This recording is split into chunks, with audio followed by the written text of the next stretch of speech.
علامہ لاتے ہیں، کیونکہ علماء کی مجلس نہیں ہے، زیادہ اس بارے میں گفتگو کروں تو شاید خستگی تھکاوٹ آ جائے۔ ایک دلیل اور علامہ جو ذکر کرتا ہے وہ اس سورہ کا شان نزول ہے، اور یہ سورہ کب نازل ہو گیا؟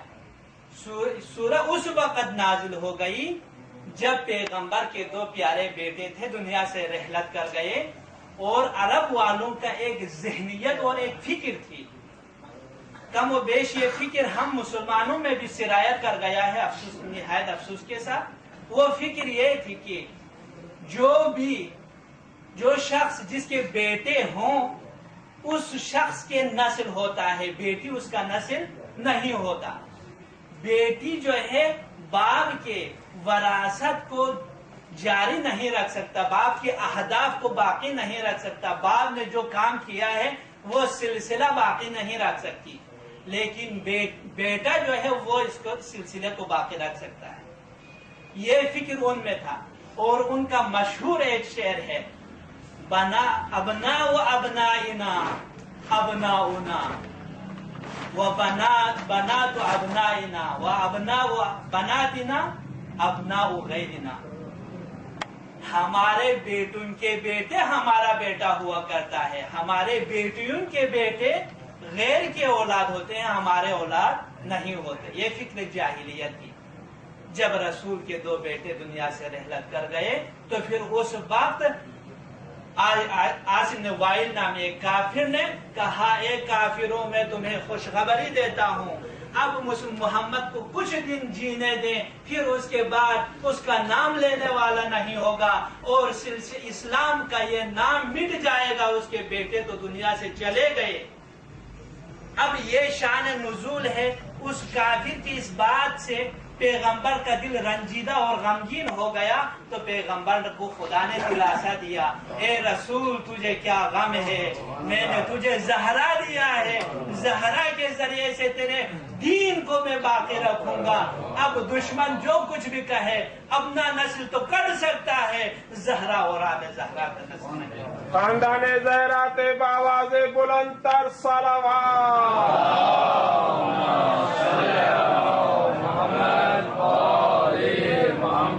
مفسرین بہت مطالب سمجھتے ہیں، اس کو کہتے ہیں سیاق، اور سیاق بہترین دلیل ہوا کرتا ہے کسی مطلب کو سمجھنے کے لیے۔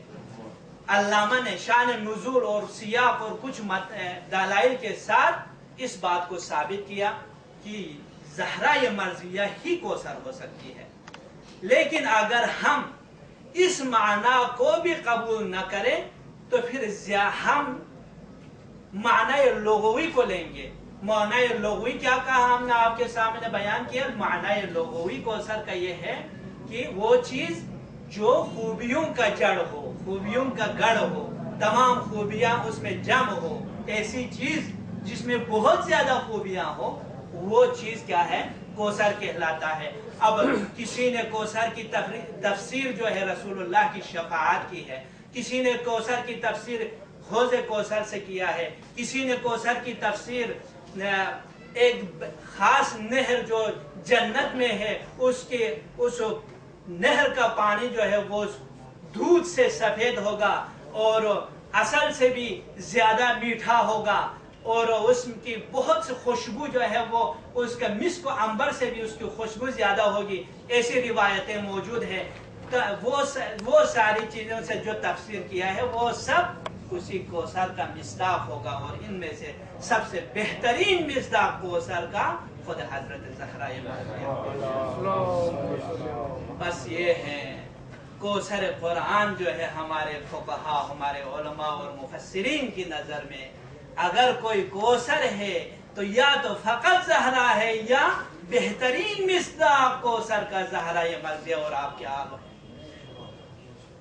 علامہ مفسر بزرگ اہل سنت کا زبردست مفسر آغا فخر رازی ہیں، وہ 16 اقوال اس تفسیر میں بیان کرتے ہوئے آخری تفسیر، ایک تفسیر وہ کہتے ہیں کہ اس کا مصداق زہرا مرضیہ ہے، اور اس تفسیر کے ذیل میں کہتا ہے کہ ایسا زہرا کس قدر خیر و برکت کا سرچشمہ ہے، کس قدر زہرائے مرضیہ خیر و خوبیوں کا مرکز ہے.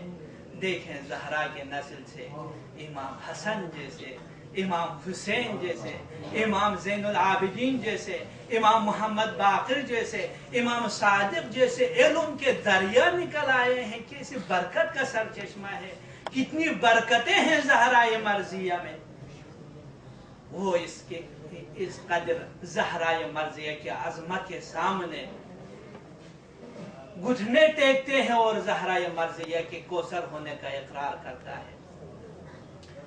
لیکن اگر ہم روایات میں دیکھیں، زہرائے مرضیہ فقط خیر و خوبیوں کا سرچشمہ نہیں، بلکہ زہرائے مرضیہ کوثر کے سمندر ہے، اور زہرائے مرضیہ سے سمندر ہے، خیر و خوبیوں کا سمندر جاری ہوا ہے. حضرت زہرا سے خیر و خوبیوں کا ایک دریا جاری ہو گیا ہے. ان میں سے ایک دریا کا نام حسین ہے. میں آپ کے سامنے کیا بیان کروں؟ میں حسین ابن علی کے اس دریائے سمندر جس کی گہرائی اور چوڑائی اور لمبائی کا اندازہ کرنا مجھ جیسے کمیل انسان کی قدرت کی بات نہیں ہے. فقط میں ایک دو اس سمندر کے قطرے آپ کے سامنے بیان کرنے کی کوشش کرتا ہوں. میرے عزیز بھائیو، خود حسین ایک کوثر کا بہت بڑا دریا ہے، خیر و خوبیوں کا ایک بہت بڑا دریا ہے جو زہرا کے کوثر سے جاری ہو گیا. دیکھنا ہے حسین ابن علی کے اس کوثر کے قطرات کو. میں ایک قطرے کی مثال دیتا ہوں. ایک قطرہ جو اس کوثر میں ہے وہ مولا کی زیارت ہے. کتنا ثواب ہے واقعاً کوثر اس حسین ابن علی کے زیارت میں جتنا ثواب ہے انسان دیکھ کے حیران ہو جاتا ہے. جب زائر امام کی زیارت کے قصد سے گھر میں غسل کرتا ہے تو رسول اللہ اسے خوشخبری دینے لگتا ہے، تجھے جنت کی خوشخبری ہو. امیر المومنین خوشخبری دیتا ہے، تیرے گناہ بخشے گئے.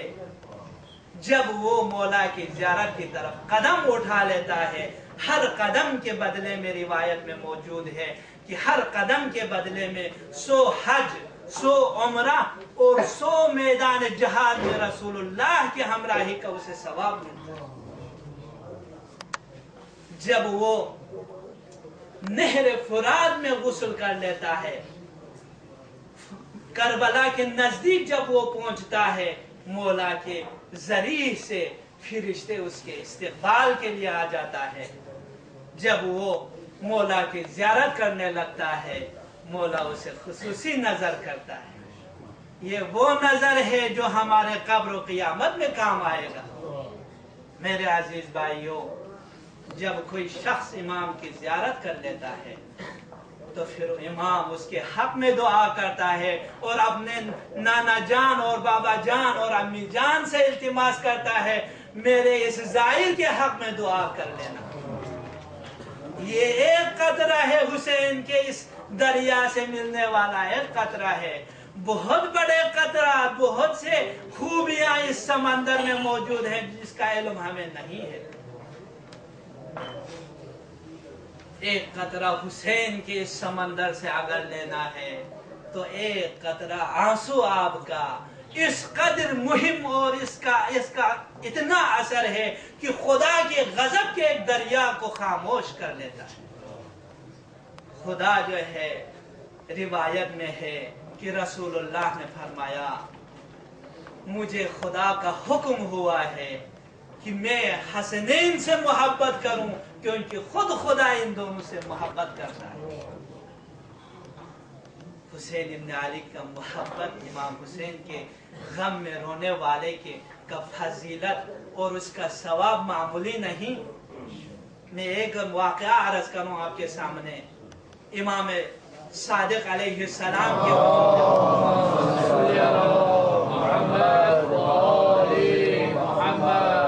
امام مدینے میں رہتے تھے. عراق سے ایک شخص آیا، امام کے سامنے حاضری دی مولا کو سلام کرنے کے لیے. تو پھر اس شخص سے مولا نے سوال کیا، اے عراقی، کیا میرے جد حسین کی زیارت کرتے ہو؟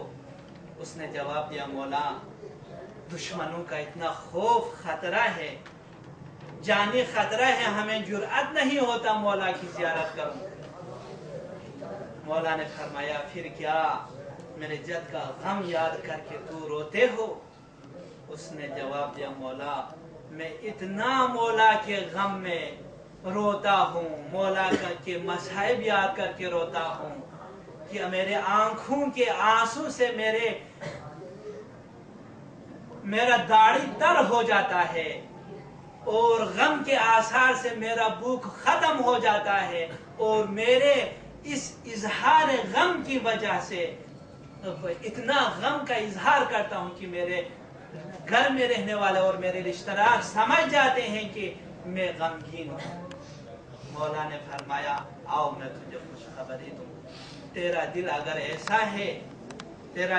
ایسا ہے تو یاد رکھنا جب تمہارا روح جب تیرے گلے پہ پہنچ جائے تو اس وقت تو میرے آبا و اجداد کو دیکھو گے، جب ان کو دیکھو گے تو پھر تو یہ بھی دیکھے گا کہ یہ ملک الموت سے کہہ رہے ہوں گے یہ میرے بیٹے حسین کا عزادار ہے، اس کے ساتھ مراعات کرنا۔ مولا میرے آبا و اجداد کی سفارش کو دیکھ کر تجھے خوشی ہوگی۔ موت کا وقت بہت غمگین وقت ہوتا ہے، اپنے عزیزوں سے جدا ہونے کا وقت بہت غمگین وقت ہوتا ہے، لیکن مولا پہ رونے والے کے لیے وہ وقت خوشی کا وقت ہوتا ہے۔ مل کے صلوات پڑھیے محمد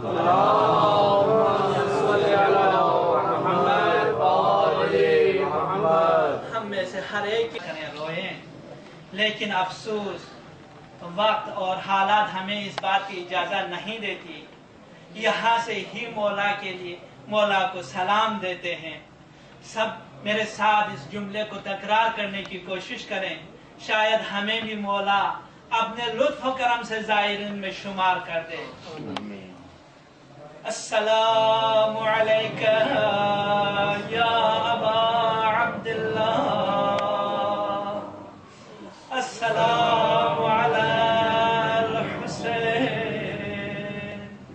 وعلی علی بن الحسین وعلی اولاد الحسین وعلی اصحاب الحسین۔ کاش ہم کربلا میں آج ہوتے ہیں، مولا کے بکھرے ہوئے جسم کو دیکھ لیتے ہیں۔ کوئی بات نہیں، کربلا نہیں، اپنے دل کے آنکھ کو کربلا کی طرف دیکھنا۔ کوثر کے قطرے کیسے بکھرے ہوئے ہیں میدان کربلا، زہرا کے جگر کے ٹکڑے کس طرح بکھرے ہوئے ہیں۔ جب زینب کبریٰ میدان کربلا سے گزر رہی تھی شام جانے کے لیے، دیکھا حسین کا جسم کربلا کی تپتی زمین پر پڑے۔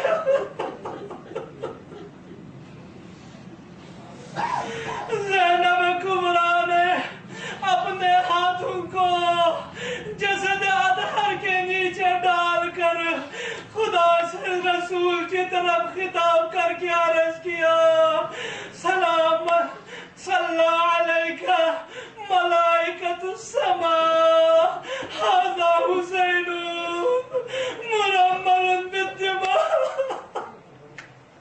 خدا کے ملائکہ کے فرشتے تجھ پہ ہو، فرشتوں کا سلام تیرے پاک ذات پہ ہو اے رسول، یہ تیرے پیارا حسین ہے جو گرم تپتی زمین پر پڑی ہوئی ہے، مقطع الاعضاء، اعضاء بکھرے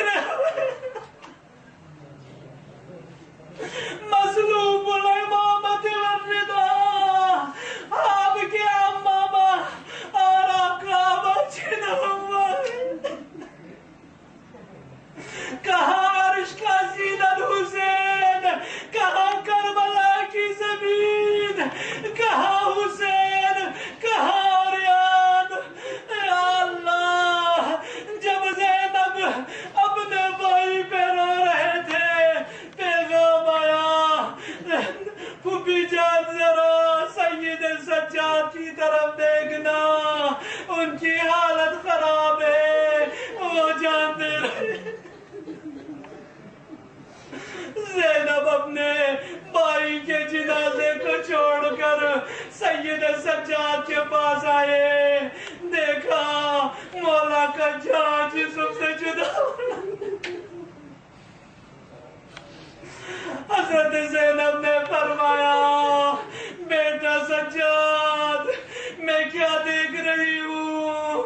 امام سجاد نے فرمایا نہ پھوپھی جان دیکھیے یہ ظالم ہمیں مسلمان بھی نہیں سمجھتے. اپنے نجس اجساد کو دفن کر لیا ہے لیکن رسول اللہ کا نواسا زہرا کے جگر کا ٹکڑا زمین پہ پڑا. آج کا شام شاید ہو یہ خاندان کوبے کے دروازے پر ہے. کیسے کوئی شیعہ بھول سکتا ہے ان دنوں کو. زہرائے ثانی زینب کبریٰ رسول کی پیاری نواسی علی کا لخت جگر پردے میں پلی ہوئی بیٹی 3 دن تک کوفے کے دروازے پر ان کو روکا گیا تاکہ بازار کی سجاوٹ ہو. وہ زینب جو دن کے وقت رسول کی زیارت پہ نہیں جاتے تھے آج دن دیاڑے ظالم اور دشمنوں کے بیچ میں اب زینب کو گزرنا ہوگا. اللہ لعنت اللہ علی القوم الظالمین وسيعلم الذين ظلموا أي منقلب ينقلبون.